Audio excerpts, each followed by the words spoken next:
Hello प्रशिक्षुओं, कैसे हैं आप सभी लोग। आशा करते हैं कि आप लोग बहुत अच्छे होंगे। जैसे कि पहले क्लास 1 में एलसीएम और एचसीएफ चैप्टर से मैंने आपको एलसीएम पढ़ाया, एलसीएम के बारे में बताया, एलसीएम की अवधारणा बताई, क्या होता है एलसीएम, ये हम लोगों ने समझा और सीखा। तो इस क्लास में यानी क्लास सेकेंड में आज हम लोग एचसीएफ को समझेंगे, क्या होता है एचसीएफ, कैसे एचसीएफ फाइंड करते हैं। उसके बाद अगली क्लास में एलसीएम और एचसीएफ के सभी प्रश्नों को हल करेंगे। जो जो प्रश्न आने की संभावना है या फिर जो प्रश्न पूछे जा चुके हैं वो सभी हम आपके समक्ष रखेंगे। तो चलिए प्रशिक्षुओं, देखते हैं अब एचसीएफ। तो क्या होता है एचसीएफ? एचसीएफ का मतलब हाईएस्ट कॉमन फैक्टर। एचसीएफ का full form highest common factor होता है। इसको हिंदी में महत्तम समापवर्तक कहते हैं। हमने जैसे एलसीएम को समझा था, एलसीएम को समझने से पहले दो टॉपिक पे हमने चर्चा की थी, अपवर्त और समापवर्त। उसी प्रकार एचसीएफ को पढ़ने से पहले हम लोग दो बिंदु पे चर्चा करेंगे। तो पहला जो बिंदु है वो है अपवर्तक। अपवर्तक, ये क्या होता है अपवर्तक? तो बच्चों, अपवर्तक का अर्थ ऐसी संख्या जो दी गई सभी संख्याओं से पूर्णतया विभाजित हो जाए, उसे हम उस संख्या का अपवर्तक कहते हैं। जैसे कि मैंने संख्या लिख दिया 4। तो 4 किस किस संख्या से विभाजित हो सकती है, वही इस संख्या की अपवर्तक कहलाएगी। तो 4 को कौन काट सकता है? अगर शुरुआत से स्टार्टिंग से देखें तो 1 काट सकता है, और काट सकता है तो 2 काट सकता है, और कौन इसको विभाजित कर सकता है? तो ये स्वयं विभाजित कर सकता है। यानी 4 का जो अपवर्तक होगा वो 1, 2 और 4 होगा। ये अपवर्तक कहलाता है। आइए इसकी परिभाषा लिखते हैं। वे संख्याएं जो दी गई संख्या को पूरी तरह से विभाजित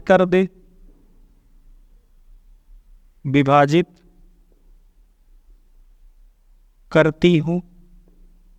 वे संख्याएं जो दी गई संख्या को पूरी तरह से विभाजित करती हो, उस संख्या की अपवर्तक कहलाती है। अपवर्तक कहलाती। ठीक है, आइए उदाहरण से समझते हैं। उदाहरण जैसे कि मान लीजिए कोई संख्या है, संख्या ले लेते हैं 12। तो ऐसी कितनी संख्याएं हैं जो 12 को पूर्ण रूप से विभाजित करती हो? तो सबसे पहले लिखेंगे 1। 1 के बाद कौन एक के बाद कौन विभाजित करता है? 2। 2 के बाद 3, और 3 के बाद 4, 4 के बाद 6, और 6 के बाद 12। यानी 1 इसको विभाजित कर सकता है, 2 विभाजित कर सकता है, 3 भी विभाजित कर सकता है, 4 से भी कट जाएगा, 6 से भी कट जाएगा, और 12 से भी कट जाता है। यानी कि ये 12 के ये सभी अपवर्तक हुए। इसी प्रकार अगर हम संख्या दे दें, संख्या और इधर अपवर्तक लिखने को कह दिया जाए। संख्या मान लीजिए 2 है, 5 है, 6 है। इन सभी संख्याओं का अगर अपवर्तक लिखना होगा तो क्या होगा? 2 का अपवर्तक 1, 2, यानी 1 से कट जा रहा है 2, और 2 से स्वयं कट जा रहा है। तो 2 के कितने अपवर्तक हुए? 2 के 2 अपवर्तक हुए। इसी प्रकार 5 का अपवर्तक लिखना होगा तो 1, 5। 1 और 5 के अलावा कोई ऐसी संख्या नहीं है जो 5 को पूरी तरह से विभाजित कर दे। आइए देखते हैं तीसरा, 6 का अपवर्तक। तो 6 1 से कट रहा है, 2 से कट रहा है, 3 से भी कट रहा है, और 6 से भी कट रहा है। यानी 6 के कुल कितने अपवर्तक हैं? तो 6 के कुल 4 अपवर्तक हैं। अब इसमें एक चीज ध्यान रखिए किसी भी संख्या का अपवर्तक पहला अपवर्तक होगा जो 1 होगा। 1 देखिए सब में कॉमन है, यानी 1 सबको विभाजित कर देता है, इसीलिए किसी भी संख्या का जो पहला अपवर्तक होगा वो 1 होगा, और जो लास्ट का होगा वो स्वयं वही संख्या होगी। जैसे 2 का लास्ट अपवर्तक कौन है, तो 2 है। 6 खुद को काट देगा, तो अंतिम अपवर्तक कौन होगा, 6 होगा। तो इस प्रकार ये आपका अपवर्तक रहा। इसके बाद आइए देखते हैं समापवर्तक। एक चीज और ध्यान रखिएगा, अपवर्त और अपवर्तक में अंतर होता है बेटा। अपवर्त और अपवर्तक। अपवर्त क्या होता है, अपवर्त कहते हैं मल्टीपल को। अपवर्त मीन्स मल्टीपल या फिर गुणज, मल्टीपल या फिर गुणज। यानी अगर अपवर्तक निकालना हो 4 का या फिर 6 का अपवर्तक, तो 6 का अपवर्तक क्या होगा, इसका हम सीधा सीधा पहाड़ा पढ़ते हैं। तो 6, 6 कम 6, 6 दूनी 12, 6 त्रिक 18, 24 और 6 पंचे 30, इस प्रकार। और ये अपवर्तक कहाँ तक हो सकता है, अनंत तक हो सकता है। इसका क्या मतलब हुआ कि जो अपवर्त संख्याएं होती हैं वो 6 से, यानी जो अपवर्त संख्या दी होती है उससे पूरी तरह से क्या होता है, विभाजित होता है। और अपवर्तक में क्या होता है, अपवर्तक अगर 6 का देखा जाए तो 6 का अपवर्तक 1, 2, 3 और 6। जो अपवर्तक होता है वो उसमें फिक्स होता है नंबर, यानी कि 1 से भी कटेगा, 2 से भी कटेगा और 3 से भी कटेगा और 6 से भी कटेगा। तो ये होता है अपवर्तक और ये अपवर्त में अंतर। उम्मीद करते हैं कि आप लोगों को अपवर्त और अपवर्तक में कोई कंफ्यूजन नहीं रह गई होगी। आइए अब देखते हैं समापवर्तक। क्या होता है समापवर्तक।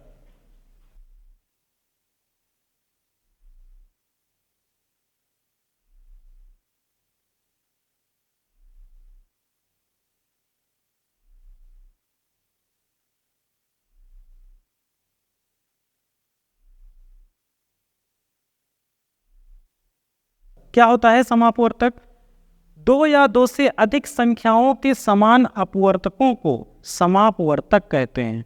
सीधा सीधा आपको समझ में आ रहा होगा। कितनी संख्याएं, 2 या 2 से अधिक संख्याएं। जैसे हमने समापवर्त पढ़ा था तो उसमें क्या होता था, 2 या 2 से अधिक संख्याओं के अपवर्त्य को समापवर्त कहते थे, और इसमें अपवर्तकों को समापवर्तक कहते हैं। तो देखिए, मान लीजिए 2 संख्या कोई, एक 12, तो 12 के अपवर्तक लिखेंगे, 12 के अपवर्तक। और एक संख्या ले लीजिए 36 या फिर 24 के अपवर्तक। देखते हैं अब 12 के अपवर्तक। अभी हमने आपको बताया किसी भी संख्या का जो पहला अपवर्तक होगा वो क्या होगा, 1 होगा। इसके बाद किस संख्या से ये संख्या कट रही है, एक सीरियल से आप चले जाइए। 1 के बाद 2, क्या 2 से कट रही है, जी हाँ बिल्कुल कट रही है। 2 के बाद 3, क्या 3 से 12 कट रहा है, बिल्कुल कट रहा है। 3 के बाद 4, क्या 4 से 12 कट रहा है, बिल्कुल कट रहा है, तो 4 लिखेंगे। क्या 5 से 12 डिवाइड हो जाएगा, क्या 5 से 12 को भाग करेंगे तो पूरी तरह से कट जाएगा, नहीं, तो 5 नहीं लिखेंगे। उसके बाद 6 से बिल्कुल कट जाएगा, तो 6 लिखेंगे। 6 के बाद 7, 8 से नहीं कटेगा, 7 से नहीं कटेगा, 9 से नहीं कटेगा, 10 से नहीं कटेगा, फिर किससे कटेगा, ये सीधा 12 से कटेगा, यानी स्वयं से कटेगा। ठीक है, तो इस प्रकार ये 12 के अपवर्तक हो गए। अब लिखिए 24 के अपवर्तक। तो 24 का अपवर्तक 1, 2, 3, 4, 5 से नहीं कटेगा, 6 से, हाँ 6 से कट जाएगा, 7 से नहीं कटेगा, 8 से कट जाएगा, जी बिल्कुल, 8 त्रिक 24 होता है तो 8 से कट जाएगा। फिर 9 से नहीं कटेगा, 10 से नहीं कटेगा, 11 से नहीं कटेगा, फिर कटेगा ये 12 से, 12 दूना 24। फिर 12 के बाद ये किससे कटेगा, स्वयं से, यानी कि 24 से कटेगा। जैसा कि मैंने आपको पहले बताया, किसी भी संख्या का जो पहला अपवर्तक होगा वो क्या होगा, 1 होगा, और जो अंतिम अपवर्तक होगा वो संख्या स्वयं होगी। ठीक है, क्लियर है। अब देखिए 12 और 24 का समापवर्तक क्या होगा। इन दोनों का अपवर्तक हमने निकाला तो समान अपवर्तकों को समापवर्तक कहते हैं। तो देखिए समापवर्तक क्या होता है, इसमें जो कॉमन होगा वही इसका अपवर्तक कहलाएगा। 12 और 24 का समापवर्तक कहलाएगा। तो कौन कौन कॉमन है, एक कॉमन है तो एक लिखेंगे। उसके बाद कौन कॉमन है तो 2 है, 2 लिखेंगे। 3 है, 3 लिखेंगे। उसके बाद 4 है, 4 लिखेंगे। 6 है, 6 लिखेंगे। 8, 8 नहीं है। उसके बाद कौन है, 12 है तो 12 लिखेंगे। इसके अलावा कुछ और कॉमन है नहीं। तो ये 12 और 24 के समापवर्तक हो गए। अब देखिए बेटा, यहीं से आप समझना शुरू कीजिए कि HCF होता क्या है। Highest common factor, highest common factor ही HCF होता है। तो इसमें जो सबसे हाईएस्ट नंबर है वही आपका 12 और 24 का HCF हो जाएगा। जैसे मैंने LCM में आपको बताया था, जो लोवेस्ट होता था वो हो जाता था LCM, और इसमें जो हाईएस्ट होगा वो हो जाएगा HCF। तो इसमें हाईएस्ट कौन है, 12 है। तो हम कह सकते हैं 12 और 24 का HCF क्या हो जाएगा, 12 हो जाएगा। HCF होता क्या है, वह बड़ी से बड़ी संख्या जो दी गई संख्याओं को पूरी तरह से विभाजित कर दे, वही उस संख्या का HCF कहलाता है। आई होप कि आप लोगों को बहुत अच्छे से समझ में आ रहा होगा। देखते हैं आगे। तो क्या इससे बड़ी कोई संख्या नहीं है जो इन दोनों को विभाजित कर दे। हम कह रहे हैं बड़ी से बड़ी संख्या। तो बेटा 12 के बाद कोई ऐसी संख्या दुनिया में नहीं है जो 24 को भी कट कर दे और 12 को भी कट कर दे। इसीलिए हम HCF हाईएस्ट कॉमन फैक्टर, महत्तम समापवर्तक इसे कहते हैं। आई होप कि आप लोगों को बहुत अच्छे से समझ में आया होगा। आइए अब महत्तम समापवर्तक की परिभाषा लिखते हैं और 1-2 क्वेश्चन इस पे सॉल्व करते हैं उदाहरण के तौर पर। तो आइए देखते हैं महत्तम समापवर्तक क्या होता है। महत्तम समापवर्तक यानी मासा, HCF भी इसे बोलते हैं। तो वह बड़ी से बड़ी संख्या जो दी गई संख्याओं को पूरी तरह से विभाजित कर देता है, उन संख्याओं का महत्तम समापवर्तक कहलाता है। यानी कि बच्चों इसमें क्या होगा, 2 संख्याएं ऐसी दी हुई होंगी। कौन सी 2 संख्याएं दी हुई होंगी, और इन दोनों को कोई एक ऐसी संख्या होगी जो पूरी तरह से कट कर देगी। तो जो ये संख्या होगी, इन दोनों संख्याओं का, इससे अधिक भी हो सकती है संख्या, इन दोनों या इससे अधिक संख्याओं का ये क्या कहलाएगा, मासा कहलाएगा। ठीक है, आइए उदाहरण से समझते हैं। उदाहरण भी देखते हैं। मान लीजिए कोई 2 संख्या है, एक हो गया 24 और दूसरा मान लेते हैं 36। ठीक है, 24 और दूसरा 36 हो गया। अब इनका अगर मासा हमें निकालना है तो हम 2 विधि से कर सकते हैं। एक तो इनका अभाज्य गुणनखंड कर लें और दूसरा है भाग विधि से। चलिए अभाज्य गुणनखंड करते हैं। तो इसको किस में तोड़ा जा सकता है, तो इसको 1 गुणे 2, 2 12 दूना 24, तो गुणे 2, 2 दूनी 4, 4 दूनी 8, 8 त्रिक 24, 2 दूनी 4, दूनी 8 त्रिक 24 हो गया। इसको तोड़ते हैं तो क्या आएगा, 2 में तोड़ेंगे तो 18 दूना 36 और फिर 2, फिर 9 आएगा तो 3 गुणे 3। ठीक है, या फिर अगर आपको इस तरह थोड़ा मुश्किल लग रहा हो तो एक एक स्टेप करके तोड़ सकते हैं। जैसे कि 24 को क्या लिख सकते हैं, 24 को क्या लिख सकते हैं, तो 2 गुणे 12। हमें तोड़ना है किसमें, अभाज्य संख्या में। तो 2 तो अभाज्य है लेकिन अभी 12 अभाज्य नहीं है। तो 12 को क्या तोड़ सकते हैं, क्या लिख सकते हैं, 2 गुणे 6। अभी भी 6 अभाज्य नहीं है तो क्या लिखेंगे, 2 गुणे 2, और इसको लिख देंगे 2 गुणे 3। अब इसमें सभी संख्याएं अभाज्य होंगी तो ये 24 का अभाज्य गुणनखंड हमने लिख दिया। तो 2 दूनी 4, दूनी 8, त्रिक 24। इसी प्रकार 36 का अगर लिखना होगा तो क्या लिखेंगे, 2 गुणे 18, 18 दूना 36। अब इसको तोड़ेंगे तो क्या लिख सकते हैं, तो 2 गुणे 9, 9 दूनी 18। फिर अभी भी अभाज्य संख्या ये नहीं है तो इसको क्या लिख सकते हैं, तो 3 गुणे 3। अब ये सभी संख्याएं अभाज्य में टूट गई। 2 दूनी 4, 4 तिहाई 12, 12 तिहाई 36। ठीक है, तो 24 और 36 का जो गुणनखंड आया वो क्या आया, ऐसे लिख दीजिए 24 और 36। 2 गुणे 2 गुणे 2 गुणे 3 गुणे 3, और 36 का तो 2 गुणे 2 गुणे 3 गुणे 3। अब इसमें जो कॉमन होगा उसे ही हम लिखेंगे और वही हमारा क्या हो जाएगा, मासा हो जाएगा, HCF हो जाएगा, महत्तम समापवर्तक हो जाएगा। तो कॉमन, एग्जैक्ट कॉमन क्या है, पहले तो 2 है तो यहाँ लिखेंगे 2, फिर गुणे 1 2 और है तो इसको भी लिखेंगे। अब क्या कॉमन है, तो सिर्फ 1 3 कॉमन है तो 3 लिख देंगे। गुणा करेंगे 2 दूनी 4 तिहाई 12। ये 12 क्या है, तो ये 12 24 और 36 का HCF है। क्या है, HCF, 24 और 36 का HCF है। एक विधि तो ये हो गई। दूसरी भाग विधि से कैसे करते हैं, तो 24 और 36 को अलग अलग भाग करिए। तो 2 12 दूना 24, 2 छंग 12, 2 तिहाई 6 और 3 एकम 3, यानी इसका फैक्टर क्या आ जाएगा, तो 2 गुणे 2 गुणे 2 गुणे 3। और 36 का करेंगे तो 18 दूना 36, 2 9 18 और 3 त्रिका 9, 3 एकम 3। इसका क्या आया, तो 2 गुणे 2 गुणे 3 गुणे 3। फिर से वही कॉमन ले लेंगे तो 2 और गुणे में 2 और गुणे में 3 कॉमन है तो 2 दूनी 4 और 3 12, यानी इसका भी जो HCF है वो क्या आएगा, 12 आएगा।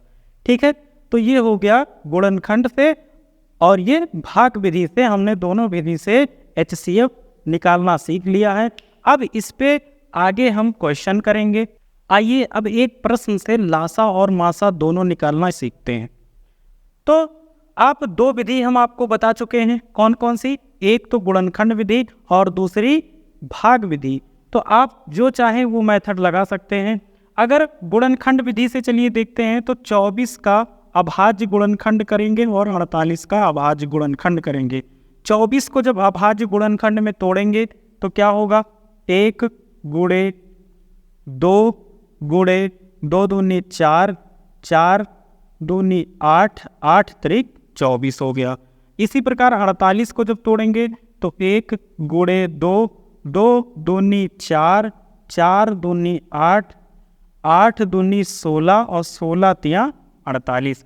अब जब इनका LCM निकालेंगे, देखो बच्चों LCM में सब कुछ लिखा जाता है, ठीक है, यानी जो कॉमन होगा और सबसे अधिक बार जो होगा उसको लिखा जाता है। जैसे मान लीजिए 2 इसमें भी है, इसमें भी है, तो 2 सबसे ज़्यादा किस में है, तो 48 में है। कितनी बार, 1 2 3 4, तो 4 बार लिखेंगे। 1 पहले लिखेंगे, फिर 2 गुणे 2 गुणे 2 गुणे 2।